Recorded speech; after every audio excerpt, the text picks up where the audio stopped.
Not too good. How old are you? 24. 24. This guy wasn't a hell of a lot older than that. Little Eric.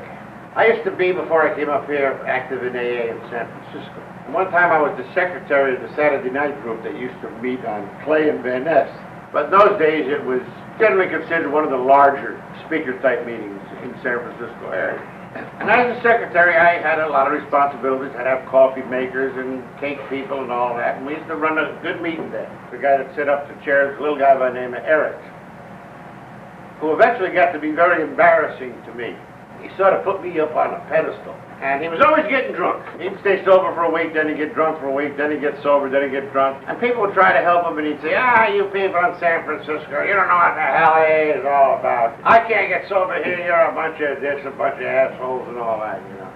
And he says, only guy I can listen is old Duff. Old Duff's got that right kind of sobriety. He's embarrassing.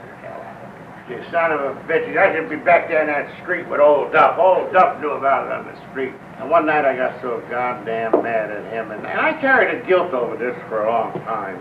He was drunk and he was mouthing off, and I said, you little son of a bitch, do you think that you have to go to Madison Street to get sober?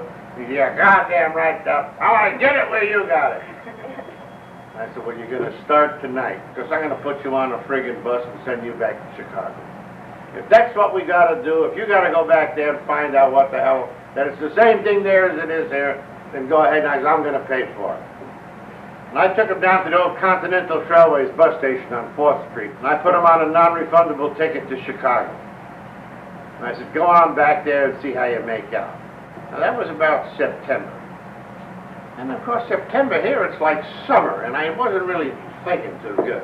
Because Eric didn't have the kind of clothes that you go into Chicago with on in September. But he got there. And I didn't hear nothing about Eric for, maybe almost a year.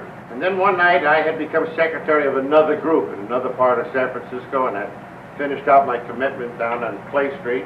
And in walked Eric. Sober. Didn't look very good. And no hand. I cut off his hand. And I thought, well, the son of a bitch must have been in some kind of accident. And as we talked, we went out and we had some coffee after the meeting. He had gone back to Chicago. Wacker Drive is right down there on Lake Michigan. And Lake Michigan is generally recognized during the wintertime as one of the coldest spots you could possibly be in the United States. When that wind comes in off of Lake Michigan and whips around what they call the loop there, it's vicious.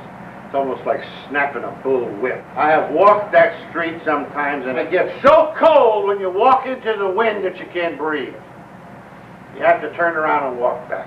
So it's no place to be screwing around if you haven't got full control of your faculties.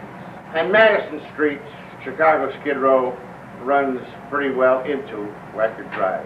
A common form of shelter in the wintertime for assholes like me on Skid Row is to go into the parking stalls and to find an unlocked car. And then you get into the unlocked car just for the night to sleep, to get in out of the wind and the cold, to stay alive. Because if you don't get in out of the cold, you're going to die, or you're going to freeze, either to death or a portion of your body. And anybody here with any medical knowledge knows what happens when any part of your body is frozen. It has to be amputated. Eric got to a car, but must have rolled down the goddamn windows for some screwy reason. Sometimes they tell you to roll down the windows. I used to roll them down to crack, always just scared of carbon monoxide fumes. But he must have rolled it all the way down and froze his hand. And he's still drunk. Now he's drunk because he's only got one hand. That's his reason for being drunk now. He's forgot all about Chicago. He's forgot all about me and things like that. Now he's got a fresh excuse. And I suppose the day they give him an artificial hand, he'll have another excuse. Because people like Eric continue to drink as long as they have excuses. They're like some of us in this room. And maybe eventually he'll run out of excuses. And when you run out of excuses, that's replaced by a desire to stop drinking.